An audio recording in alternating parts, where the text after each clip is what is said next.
Manasye berumur 12 tahun pada waktu ia menjadi raja, dan 55 tahun lamanya ia memerintah di Yerusalem. Nama ibunya ialah Hefzibah.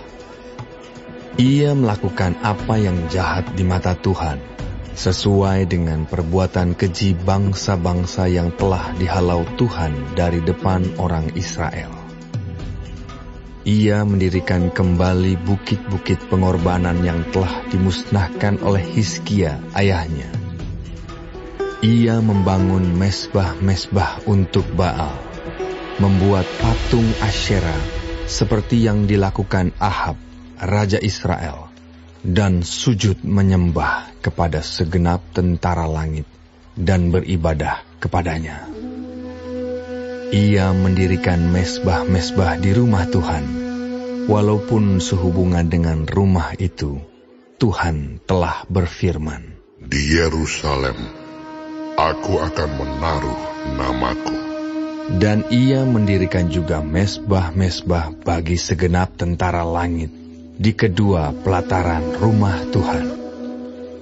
Bahkan, ia mempersembahkan anaknya sebagai korban dalam api, melakukan ramal dan telaah, dan menghubungi para pemanggil arwah dan para pemanggil roh peramal. Ia melakukan banyak yang jahat di mata Tuhan, sehingga ia menimbulkan sakit hatinya. Ia menaruh juga patung Asyera yang telah dibuatnya dalam rumah. Walaupun sehubungan dengan rumah itu, Tuhan telah berfirman kepada Daud dan kepada Salomo anaknya, "Dalam rumah ini dan di Yerusalem, yang telah kupilih dari antara segala suku Israel, aku akan menaruh namaku untuk selama-lamanya. Aku tidak akan membiarkan bangsa Israel lagi dibawa keluar dari tanah yang telah kuberikan kepada nenek moyang mereka, asal saja mereka tetap berbuat tepat seperti yang telah kuperintahkan kepada mereka, dan tepat menurut hukum yang telah diperintahkan kepada mereka oleh hambaku Musa." Tetapi mereka tidak mau mendengarkan, dan Manasye menyesatkan mereka, sehingga mereka melakukan yang jahat lebih daripada bangsa-bangsa yang telah dipunahkan Tuhan dari hadapan orang Israel.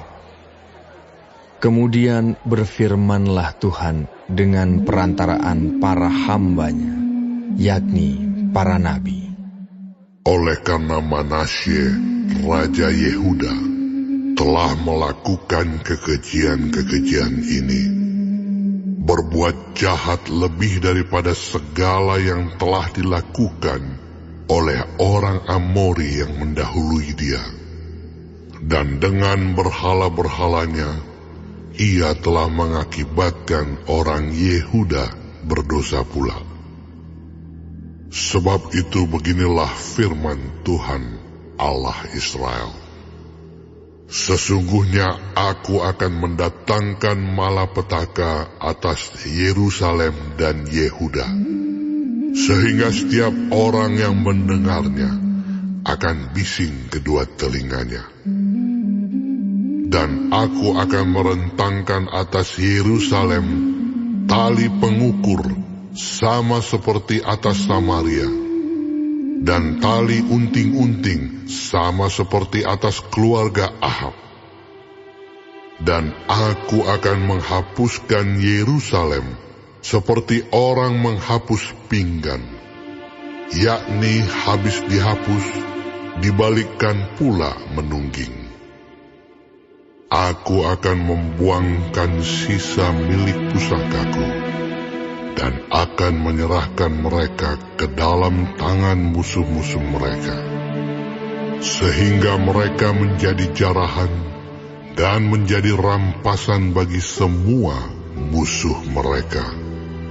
Oleh karena mereka telah melakukan apa yang jahat di mataku, dan dengan demikian Mereka menimbulkan sakit hatiku, mulai dari hari nenek moyang mereka keluar dari Mesir sampai hari ini. Lagi pula, Manasye mencurahkan darah orang yang tidak bersalah sedemikian banyak, hingga dipenuhinya Yerusalem dari ujung ke ujung, belum termasuk dosa-dosanya yang mengakibatkan orang Yehuda berdosa pula dengan berbuat apa yang jahat di mata Tuhan.